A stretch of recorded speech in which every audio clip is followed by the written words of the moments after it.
மா கொஞ்சம் சீக்கிரம் வாங்கம்மா, நேரம் ஆகுது. இன்னும் 2-3 தெருவுக்கு போய் குப்பை வாங்கணும். அதோட எனக்கும் வேற வேலை இருக்குமா. மா எதுக்கு இப்ப நாய் மாதிரி கத்திட்டே இருக்க? உன்கிட்ட சொல்லிட்டு தானே வீட்டு உள்ள போனேன். அதுக்குள்ள என்ன உனக்கு? இல்லம்மா, என் பையன் இன்னைக்கு காலேஜ்ல அவார்டு வாங்க போறான். அதான் சீக்கிரம் போய் பார்க்கலான்னு. என்னமோ பெரிய தங்க பதக்கம் வாங்குற மாதிரி சொல்ற. வாங்க போறது ஒண்ணுத்துக்கு உதவாத பித்தளை தானே. அத வேற நீ பார்க்க வேற போகணுமாக்கும். இந்தா புடி, இதுல குப்பை இருக்கு, இதுல சாப்பாடு இருக்கு.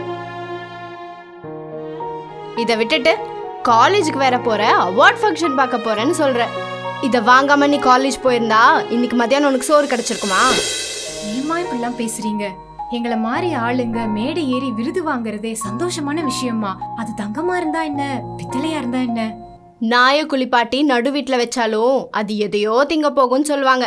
அந்த மாதிரிதான் உன் பையனும். என்னதான் அவன் படிச்சு காலேஜ் போனாலோ அவார்ட் வாங்கினாலும் அவன் கடைசியில கஷ்டம் தான் பட போறான்.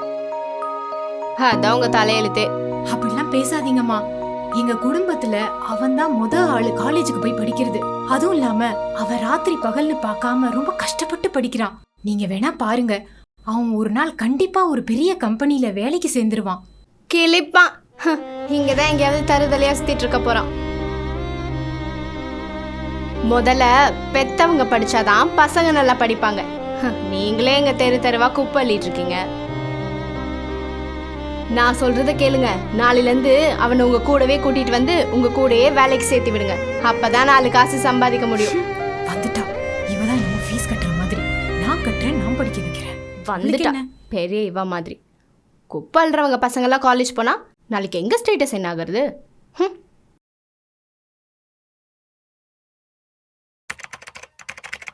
Excuse me sir, May I come in? வாங்க உட்காருங்க.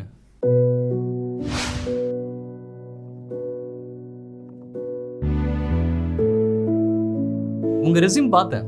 I am impressed. உங்களை மாதிரி எக்ஸ்பீரியன்ஸ் கேண்டிடேட் தான் எங்க கம்பெனிக்கு தேவை. நீங்க நாளைக்கே வந்து வேலையில் ஜாயின் பண்றீங்க. சார் எனக்கு என்னன்னு சொல்லுங்க. சார் நீங்கள் ஆஃபர் பண்ண சேலரி எனக்கு ரொம்ப கம்மியாக இருக்குது. எனக்கு எக்ஸ்ட்ரா 10,000 வேணும். என்னோட எக்ஸ்பீரியன்ஸ்க்கு இவ்வளோ கம்மியாக வாங்க முடியாதுல்ல, அதான். எந்திரிங்க முத. இப்படி கேட்கறதுக்கு உங்களுக்கு அசிங்கமா இல்லை? நீங்க பார்க்கறதெல்லாம் ஒரு வேலை, அதுக்கெல்லாம் சேலரி கொடுக்கறதே பெருசு. இதுல எக்ஸ்ட்ரா வேற 10,000 கொடுக்கணுமோ? உங்களை பத்தி A to Z எல்லாமே எனக்கு தெரியும். சின்ன வயசுல இருந்தே உங்களை நான் பார்த்துட்டு தான் இருக்கேன். ஏன் நீங்க லாஸ்ட் 3 இயர்ஸா எந்த கம்பெனிக்குமே வேலைக்கு போலாங்கிறத சொல்லட்டுமா? உங்க புருஷன் உங்களை விட்டு வேற ஒரு பொண்ணு கூட அஃபர்ல இருக்காரு. உங்களால ஆபீஸையும் வீட்டையும் ஒரே நேரத்தில் பார்த்துக்க முடியல.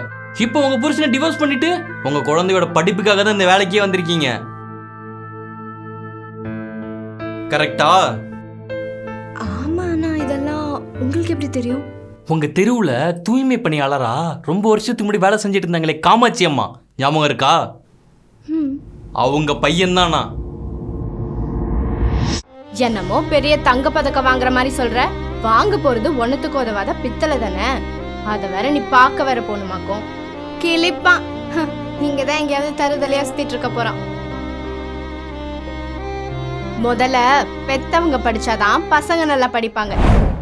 எங்க அம்மாவை நீங்க பேசின வார்த்தைக்கு இப்ப நினைச்சா கூட உங்களை எந்த கம்பெனிக்குமே வேலைக்கு போகாதபடி என்னால பிளாக் பண்ண முடியும். அவ்வளோ பவர் இருக்கு எனக்கு. ஆனா உங்க குழந்தையோட படிப்பு செலவுக்காக தான் உங்களை இந்த வேலைக்கே எடுத்தேன். அதனால உங்களை சும்மா விடுறேன். போய் ஒழுங்கா வேலையை பாருங்க. ஒரு நிமிஷம். குப்பல்றவங்களோட பையனோ கலெக்டரோட பையனோ நல்லா படிச்சா யாரு வேணா என்ன வேணா ஆகலாங்கிறது இப்போ உங்களுக்கு தெரிஞ்சிருக்கும்னு நினைக்கிறேன். இனிமேலாச்சு அப்பா அம்மா பாக்குற வேலையை வச்சு பசங்களை அசிங்கப்படுத்துறதை நிறுத்துங்க. Sorry sir. போங்க.